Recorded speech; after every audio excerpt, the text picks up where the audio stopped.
Hello students. आज हम start करेंगे क्लास 10th का चैप्टर नंबर 3 इसका नाम है pair of linear equations in two variables. ठीक है, चैप्टर का नाम हमारा pair of linear equation in two variables भाई। ठीक है, तो सबसे पहले तो ये देखो, आप इसके चैप्टर के नाम से आप क्या समझ रहे हो। लीनियर इक्वेशन भाई, लीनियर इक्वेशन हमारी कौन सी होती थी? इक्वेशन का मतलब जहाँ पर इक्वल इक्वल का निशान आ जाता है वो छोड़ो। आप मेन आती बात लीनियर। लीनियर क्या होता है?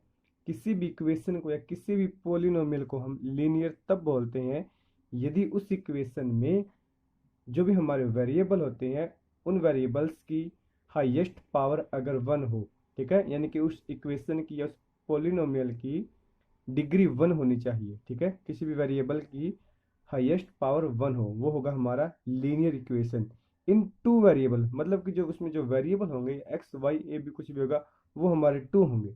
ठीक है, जैसे कि ये हो गया x plus 3y plus 9 is equal to 0। इसमें एक्स की पावर हाईएस्ट कितनी है? 1। वाई की पावर हाईएस्ट कितनी है? 1। ये हमारा लीनियर इक्वेशन है इन टू वेरिएबल। ठीक है, जैसे कि एक इक्वेशन और ले ली मैंने, 3x plus 6y plus 2 is equal to 0। ठीक है, ये भी मेरी एक लीनियर इक्वेशन है इन टू वेरिएबल्स। ठीक है, तो एक ये होगी मेरी linear equation in two variable, एक ये होगी मेरी linear equation in two variable. अगर ये दोनों की दोनों इक्वेशन मेरी लीनियर है और टू वेरिएबल्स में है तो ये हमारा क्या हो गया? अभी पेयर हो गया ना, जोड़ा हो गया। तो इस तरह की इक्वेशंस को, यानी कि जो दो हमारी linear equation in two variables हैं उनको बोलते हैं हम pair of linear equation in two variables भी। ठीक है ना, तो इस तरह की इक्वेशंस पर हमको आगे क्वेश्चन करने अकॉर्डिंग टू हिज कंडीशन में। ठीक है, जैसे कि क्वेश्चन नंबर हमारा एक्सरसाइज 3.1 का क्वेश्चन नंबर फर्स्ट है। आप इसको देखो।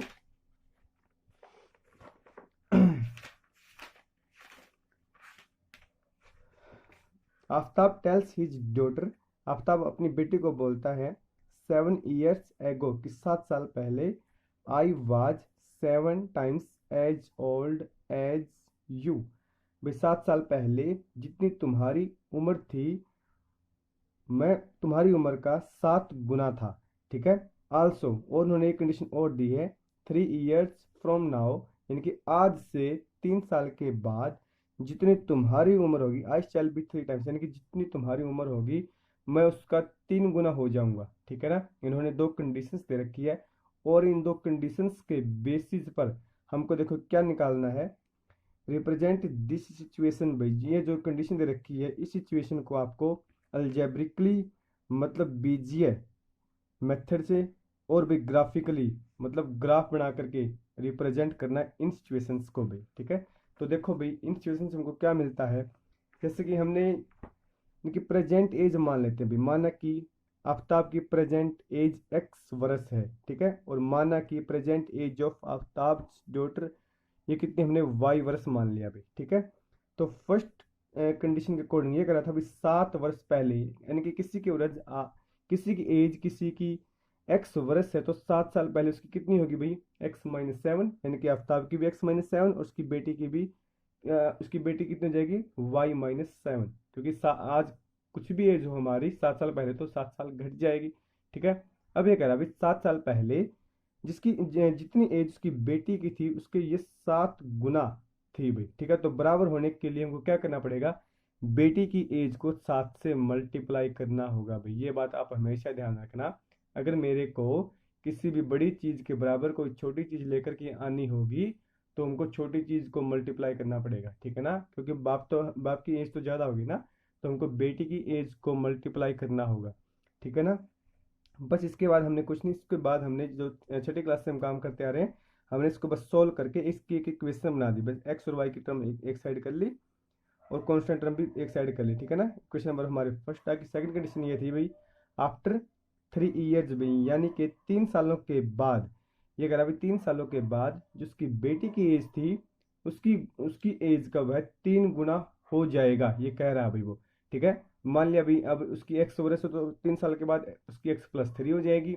आज उसकी बेटी की y है तो 3 वर्ष के बाद y+3 हो जाएगी, ठीक है ना। अब ये कह रहा है बेटी जितनी तुम्हारी एज है ना, तुम्हारी एज के मैं 3 गुना हो जाऊंगा, ठीक है। तो बराबर होने के लिए हमको क्या करना पड़ेगा अभी, बेटी की एज को 3 से मल्टीप्लाई करना पड़ेगा, तभी हम इनको बराबर कर सकते हैं, ठीक है ना।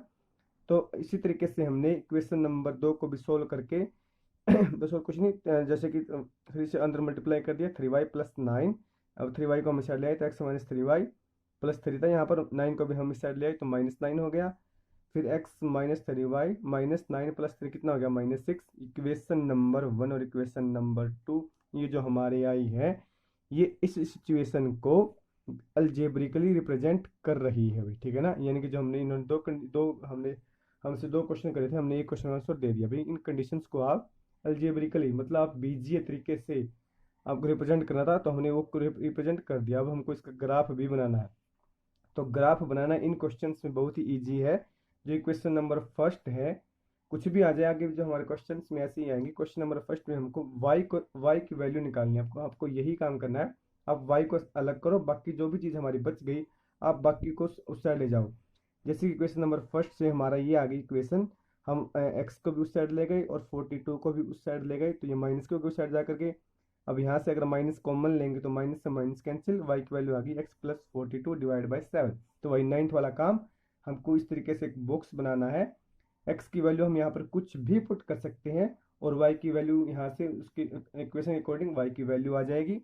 तो हमको उसका ग्राफ बनाना, लेकिन आप x की वैल्यू वही पुट करना ताकि हमारा जो y की वैल्यू है वो फ्रैक्शन में ना आए। फ्रैक्शन में आएगा तभी हमारा गलत नहीं होगा, लेकिन फ्रैक्शन में ग्राफ बनाना थोड़ा हार्ड होता है अभी। तो यहाँ पर आपको दिमाग लगाना पड़ेगा अभी। तो अब देखो भाई, हम यहाँ पर x की क्या वैल्यू पुट करें कि जो नीचे से अगर यहाँ पर x की वैल्यू हम कुछ भी पुट करें ताकि उसमें 42 में ऐड होकर के 7 से अच्छी तरह से डिवाइड हो जाए। जैसे कि x की वैल्यू हम कोशिश यही करनी है कि आप 0 पुट करें सबसे पहले, कि 0 से हमारा आसान से सोल्व हो जाए। जिसके यहाँ पर मैंने 0 पुट करा तो कितना आएगा 42 डिवाइड बाई 7 और 6 या 42 भी, ठीक है। अगर मैं यहाँ पर x की वैल्यू 7 पुट करता हूँ तो 7+42 49 डिवाइड बाई 7 7 7 कैंसिल हो गया अभी। इसके बाद कुछ नहीं, बस हमको इसका ग्राफ बनाना भाई इस इक्वेशन का। जैसे कि x की वैल्यू 0 और y की वैल्यू 6 कहाँ पर होगी भाई, यहाँ पर होगी ना। सबसे पहले हमारा क्या भाई x0 y6, x0 तो y एक्सिस पर हर एक जगह पर x0 होता है और y की 6 यहाँ पर ये तो हो गया भाई हमारा ये पॉइंट। अब इसके बाद x की वैल्यू 7, y की वैल्यू 7, x की वैल्यू 7 ये रही भाई, y की वैल्यू 7 ये रही। अब मैंने इन दोनों की दोनों पॉइंटों को एक लाइन से ज्वाइन कर दिया और ये जो लाइन हमारी बनी थी कौन सी इक्वेशन से बनी थी, इससे बनी थी ना। तो इस लाइन के ऊपर ये इक्वेशन हमने लिख दी भाई। इसी तरीके से हमने सेकंड इक्वेशन ली, सेकंड इक्वेशन भी इसी तरीके से y को सेपरेट किया, ठीक है। और बाकी जो भी कुछ सब कुछ बच गया अभी आप यहाँ से ध्यान से देख लेना, हम उसको दूसरी साइड ले गए। अब हमको x की कुछ भी वैल्यू पुट करो आप, यहाँ पर y की वैल्यू आ जाएगी, लेकिन x की आपको वही वैल्यू पुट करनी है ताकि y की वैल्यू आपकी थोड़ी ईजी हो जाए। जैसे कि यहाँ पर मैंने x की वैल्यू 0 पुट करी तो y की वैल्यू -2 आ गई। अगर x की वैल्यू मैंने यहाँ पर 6 पुट करी तो y की वैल्यू 0 आ गई। तो x की वैल्यू 0 और y की वैल्यू -2, तो x की वैल्यू 0 तो यहाँ पर हर जगह पर है, y की वैल्यू -2, तो हमारा एक तो पॉइंट आ गया ये 0, -2। आपको यहाँ पर पॉइंट ऐसे लिखना भी है। इसके बाद x की वैल्यू 6 और y की वैल्यू 0, x एक्सिस पर हर एक जगह पर y की वैल्यू 0 होती है और x की वैल्यू 6 ये रही, यहाँ पर लिखना भी है ये 6 और 0 है। अब इसी तरीके से इन दोनों पॉइंटों को हमने एक लाइन एक स्केल के साथ मिला दिया और ये जो लाइन थी ये कौन सी इक्वेशन से आई थी हमारी, इस इक्वेशन से, तो इस इक्वेशन को भी लिख दिया। तो हमने इस कंडीशन को ग्राफिकली मेथड से भी रिप्रेजेंट कर दिया, कि इसका ग्राफ भी बना दिया, ठीक है ना। इनके दोनों मेथड से हमने रिप्रेजेंट कर दिया और ये हमको निकालना था। आपको हिंदी मीडियम भी इंग्लिश मीडियम में दोनों में भी करना है भाई ये क्वेश्चन को। क्वेश्चन कल करते हैं। Okay, thank you.